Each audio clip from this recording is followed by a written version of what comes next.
Well, good morning, everybody, and welcome to St Mary's Vicarage on this 1st of August. Here we are at the beginning of another month after leaving July, a very eventful month in this times of pandemic. And it does feel a bit like we're doing the coronavirus hokey cokey. But in a sense, it's to be expected, I suppose. Things, as I only said yesterday, changing very, very quickly. So not only are towns, places in and around Manchester and other northern areas finding themselves under new restrictions today, there are new things that will affect the church. So it is now becoming mandatory to wear a face mask in church for a church service. Now, this doesn't actually come into effect, I believe, until the 8th of August. So there is a little bit of time to prepare for that. And as we won't be having a service in church on that Sunday in any case, it won't really kick in for us until the end of August. So tomorrow's service, I'm hoping we're going to be outside on the front lawn here. Of course, if we're outside, you don't need to wear a face mask unless you really wish to. But just to say, if we do go into the church, even though it's not compulsory at this point to wear a face mask, I think because that advice has been issued, I would strongly suggest that you bring a face mask and wear it if we have to go into St Mary's tomorrow because of the weather. So keep a bit of an eye on the weather. I'm also hoping tomorrow the live broadcast of the service will all go well. We've upgraded, excuse me, I've got just like little flies just buzzed past and I've just breathed in and swallowed a fly. There we go. There was an old lady who swallowed a fly. There's a vicar version. So yes, we've upgraded things in St Mary's Church. So I hope a little bit later on this morning that will all be up and running, which means we'll have a decent Wi-Fi signal inside the church, which will make broadcasting a bit easier. And look what arrived yesterday. These microphones are hopefully going to deal with some of the sound issues we've had, because one of these little squares plugs into the iPhone or the camera. The other little square is a microphone, which I will wear. And all being well, we will resolve some of our sound issues. Now, just to test all of this out, this afternoon sometime, I will be doing a sort of a live broadcast on this page and channel just to see how it works. So if you suddenly get a message saying St Mary's Church is live, that's what's happening this afternoon. You're not really going to be missing anything. I'm just going to be in the church, walking around the church with the camera and the phone and these microphones, just to see if it's all working really, so that we get some idea of any tweaking that we might be able to do. So that's all been done. But as I say, we are in a constant state of flux, and the Prime Minister yesterday saying that they're having to put the brakes on the restrictions really does say a lot regarding what's happening in churches, because we now know wearing masks in places of worship is going to be compulsory from next weekend. But we were also expecting the lifting of some other things in church. But my hunch is now that if they've brought in a new restriction to tighten things up, some of those other things that we thought might be lifted with regard to numbers, social distancing, possibly even the singing of hymns, I imagine all of that has probably gone out the window.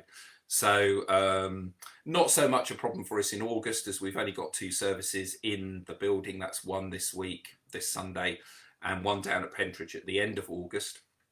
Of course, for the 2 weeks that I'm on my annual leave, we're inviting everybody to log on and join the service at Salisbury Cathedral, which is at 10:30, just a reminder. So that's for the middle 2 weeks in August, and you can either watch that live, the link is sent out, or you can watch it, it's recorded, and you can watch it in your own time. But I hope you enjoy that, because they do have the College of Canons there, and some interesting preachers. So I hope that's a good service. So in a sense, watch this space. And as I've said, Kate and I are hoping to escape for a little bit. We're minus the kids, because they're doing our own things, our two boys. And we are just watching news reports, and I'm checking the European COVID thing and such like constantly, just to see whether the little trip we've planned is going to be possible. At the moment it is, but who knows what's going to happen in the next few days. And we're hoping to go to Holland, and but who knows what's going to happen in the next few days. And we have to, I think, make a crucial decision by Tuesday or Wednesday, because the little hotel we had booked, we can cancel up to, I think, Wednesday, and get a full refund.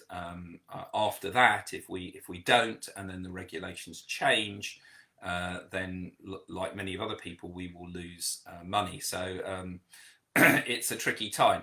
Anyhow, morning Bill and Paul and Michelle, if she's there, Maureen, Steve, lovely to see you. Morning Mary, lovely to see you, hope you're well. And oh dear, my screen does this every so often, it suddenly zooms in. Let's go back to actual side. Anyhow, I've got a bit of a poem for you this morning. You may have already read this. It's by Bill Chorley, and I know Bill's here this morning. And for those of you who aren't on Bill's Facebook page, Bill does a sort of a daily, almost like a blog on his Facebook page, accompanied with photographs, interesting historical information, and some witty bits as well. And he's written a poem which was all to do with Boris. I'm going to find my other glasses, which was all to do with Boris and get fit, the need for our nation to reduce its waistline and get fit. So I thought I'd just read this to you to begin with. So here we are. Take heed. Take heed, ye Boris has spoken. Waistlines expanding across the nation. O lackaday, lackaday.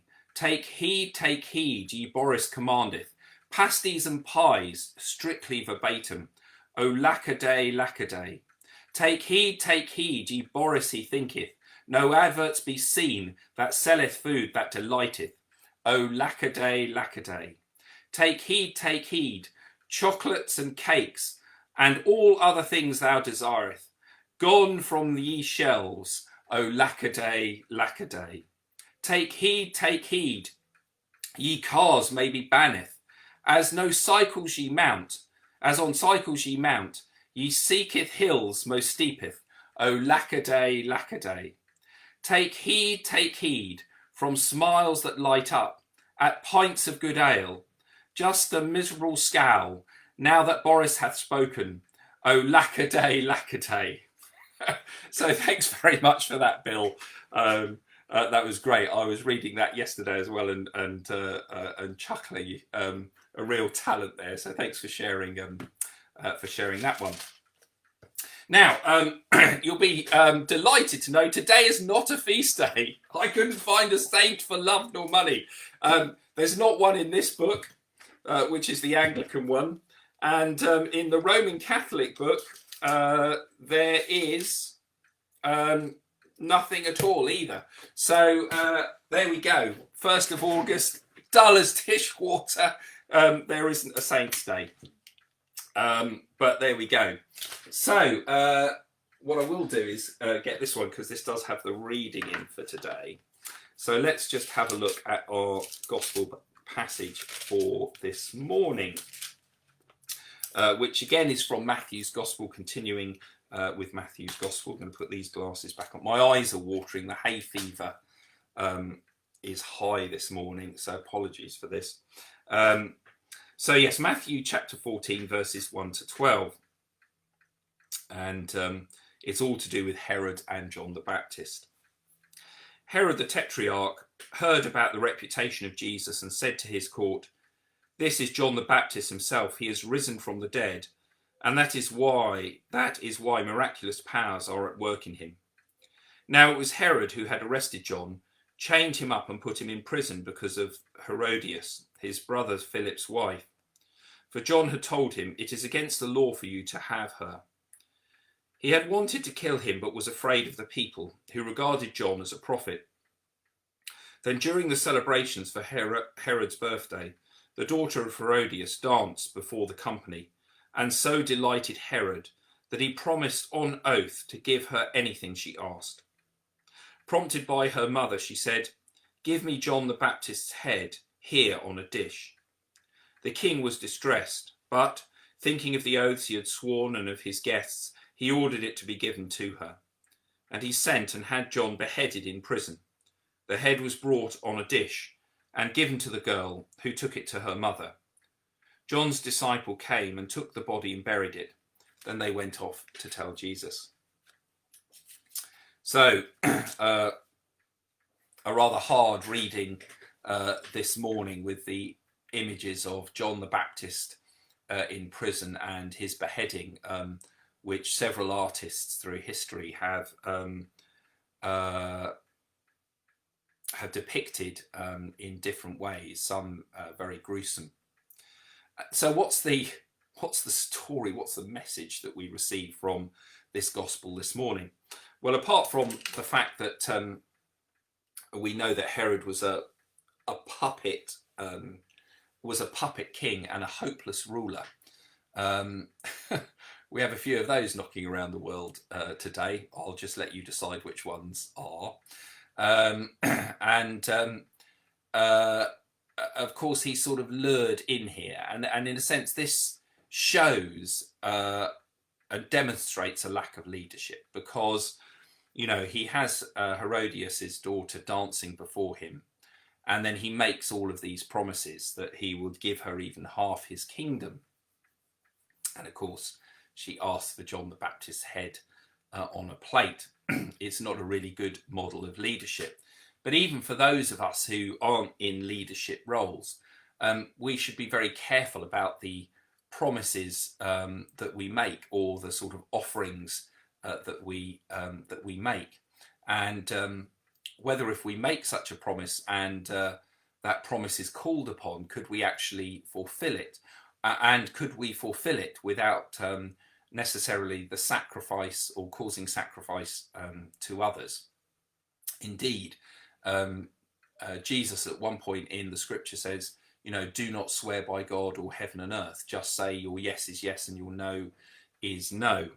And it's worth thinking too about making decisions where in our weak moments, because I'm sure Herod had a glass or two of whatever the tipple was of the day, wine, I'm sure, and he's caught in a weak moment. And when we look throughout history, even to some of our leaders today, their weak moments can cause ructions, not only to them and their administration, but also to countless lives of others. So in a sense, the other lesson I think we can learn from here is that when you're making an important decision, do it with a sober head. And of course, if you're a chap, preferably after not watching Dancing Girls. But joking apart, I think there is something important about the decisions we make and the promises that we make, particularly if you're in a role of leadership, and that can be in any form. You don't have to be in government or local government or anything like that. In your place of work, you may have a leadership role or some authority over others and things like that. And decisions that will affect people's lives need to be thought through carefully. Sometimes, sadly, they are unavoidable, and the virus, in a sense, the pandemic, is proving that, because I think of the many people, business owners, who in a sense have had to make staff redundant and also have lost their own businesses, and the very difficult decisions that they're having to make. And thinking too of the the businesses and people in the Manchester area now who are having to make very difficult decisions, often with little or no information. I mean, there was clearly a lot of confusion last night. It's government ministers sadly don't seem to be singing from the same hymn sheet. I don't necessarily think that's their fault. I think that's because they're poorly advised. I did make a comment on Facebook the other day about this issue, and I think some people misconstrued that I was being critical of, in a sense, the elected government. And I wasn't, because I don't believe that whatever particular political colour was in power today would necessarily have made a huge difference, whether we have a Labour government or a Liberal government or a coalition.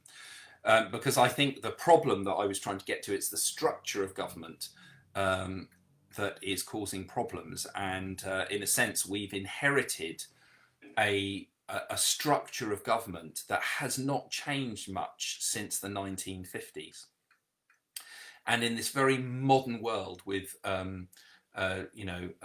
24-hour media, social media, all of that, it's creaking at the edges. And I believe even our PM, Boris Johnson, has said this too. And as I said in my little post, I think Hancock, the health minister, said that one of the problems he finds is that he pulls levers but nothing happens.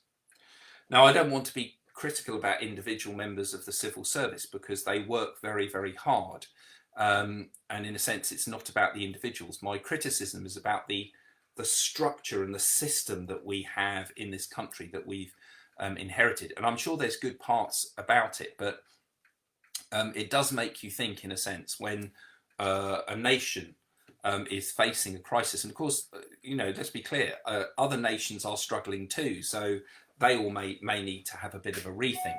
So in a sense, my question was, and what I was criticising was, not individuals in the civil service, not elected politicians, but the systemic structure itself.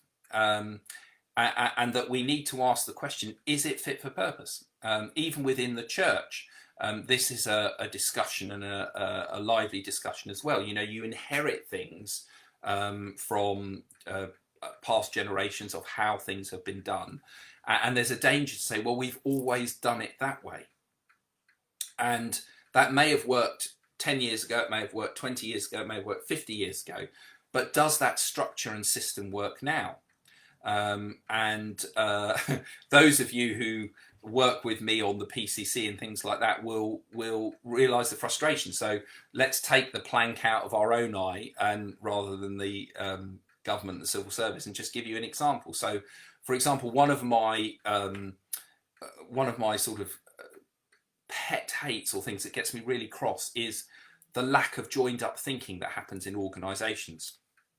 So within the church, you get a scenario. For example, the other day, the national guidelines that were released by the government and by the church on how to deal with how to set your church up for coronavirus. And they produced a brilliant booklet. So that the booklet that you can download as a PDF, it's really good. It is really good. But it lacks joined up thinking, because within that booklet, they have made suggestions like installing hand pumps, changing taps in church toilets so they use the sensor and stuff like that. And they're all good ideas, and I would agree with them fully. And if we had the money, which is one issue, if we had the money as a PCC, I'm sure we would say, yeah, that makes a lot of sense. Let's get it done. Let's just do it. Let's put hand sensors on the taps. Let's put a thing where you walk in and you just hold your hand underneath and it gives you a squirt of hand sanitizer, all of that stuff. However, the structure that we have in the church, the system that we have in the church, does not work like that, which means that it's not really fit for purpose, because we've inherited a system that goes back generations. And we have a system where if you want to make any changes to your church building, you have to go through what's known as the DAC, the Diocesan Advisory Committee. They're a lovely group of people. They work very hard. This is not a criticism of the people on the DAC. This is a criticism of the structure, the system that we have to use. So in order for us to change our taps in the church, we would have to apply for a faculty. That would involve me or one of the church wardens filling out a 15 or 16 page document, or doing that online. We would then have to consult our architect and get a letter from him. We would then also have to consult the Victorian Society and possibly English Heritage because of the history of our particular church. A survey would have to be done. That would then have to go to the DAC. Now, the DAC, I don't believe are physically meeting at the moment. I think they're having online meetings. But normally when they are meeting, they only meet once a month. So you'd have to wait for that. And then once that's gone to the meeting, the DAC may then decide to approve it, and then it goes to the Chancellor, who has to sign it off, or it gets batted back to the PCC because they have to make some alterations. So by the time you've actually gone through that whole system and structure and process, it means that, 3-4+ months can go by. And I know some DACs, it's taking 6 months to get decisions through. So, you could want to change your taps and put hand sanitizers on the walls and stuff like that, but it will take you 6 months to do it. That's if you've got the money to do it. This is what I mean by systems and structures that aren't fit for purpose today and need a complete rethink. It's not about criticising the individuals who work on that. I know many of them, and they work very, very hard, and our archdeacons are on those committees and they do their best. But if you've got really good people and the system and the structure is holding them back, you're not going to be effective. And in a sense, that was my criticism on Facebook. And I think the pandemic that we have seen has highlighted how our system of government, our structure of government in this country is creaking at the seams. And this isn't a political thing, it's just something we've inherited over years. And good on Boris. I won't admit I'm a huge fan of him, but good on Boris for pointing this out and saying we need to change this. However, the trouble with systems and structures is that those people who work in them can be very, very adverse to change. So I think he's got a bit of an uphill battle trying to change the structure within the civil service and the structure of government within this country. But I will take my hat off it to him if he's prepared to have a go and look at how those systems and structures need to work for our country today and as we move into the future. Anyhow, I digress a bit, but I'm very interested in system structures and leadership and how organisations work and don't work and how they can work better. So there we go. You might have your own ideas about that, but there we go. So today, a much cooler day than today. I really felt the heat yesterday. I don't know about you, and I've got Spanish blood coursing through my veins. I'm sort of like heat resistant. I'm pretty good, though I have to say normally it takes me a little bit of time to acclimatise. And what we're getting at the moment is you get a reasonably nice day, a bit like it is today. We're in the 20s, and then suddenly, wham, the temperature's up there in the 30s. So I have to say, yesterday afternoon, we went out for a little bit yesterday afternoon, and I came back and I really felt the effects of the heat. It would go poof. So interesting. Oh, Bill's made an interesting comment. Jobs worth comes into play. Yes, that is the thing. Yes, I agree, and that's the problem with trying to change systems and structures. And I'm guilty of that too. We don't necessarily like change. We get used to it and we put up with it if it doesn't work. And that's not necessarily the best thing to do. Anyhow, I hope, folks, you have a good day today. If you suddenly see a live broadcast appearing this afternoon, you're more than welcome to watch, but we'll be just doing sound tests and checking how and where the camera works well in church, and lighting as well we need to think a little bit about. That's what will be happening. And I hope you can join us tomorrow for our Lammas service. That's going to be at 10 o'clock. If the weather's like this, which I think the forecast is saying, please come up to the vicarage lawn. Bring your own folding chairs or chairs to sit on. We'll be having a communion for Lammas, the beginning of harvest. We will have a Lammas loaf. I'm working on that. And normally what we do is we use the Lammas loaf, we break the Lammas loaf and we share that for communion. But unfortunately, because of the restrictions, we're not able to do that. We can only use the wafers. So there will be a symbolic Lammas loaf on the altar, which I will symbolically break, but we won't be sharing that out.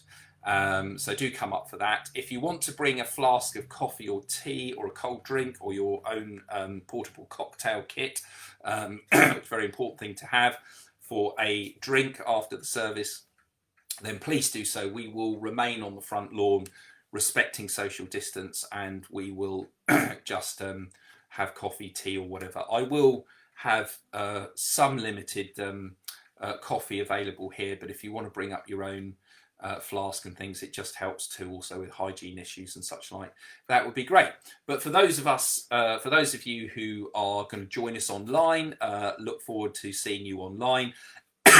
And I hope the sound and everything will be absolutely spot on tomorrow, so you'll get full enjoyment of the outdoor service without the sound dropping in and out, hopefully thanks to this little gadget here. Anyhow, folks, do have a really good day. Let's just close with the grace. The grace of our Lord Jesus Christ and the love of God and the fellowship of the Holy Spirit be with us all evermore. Amen. Take care.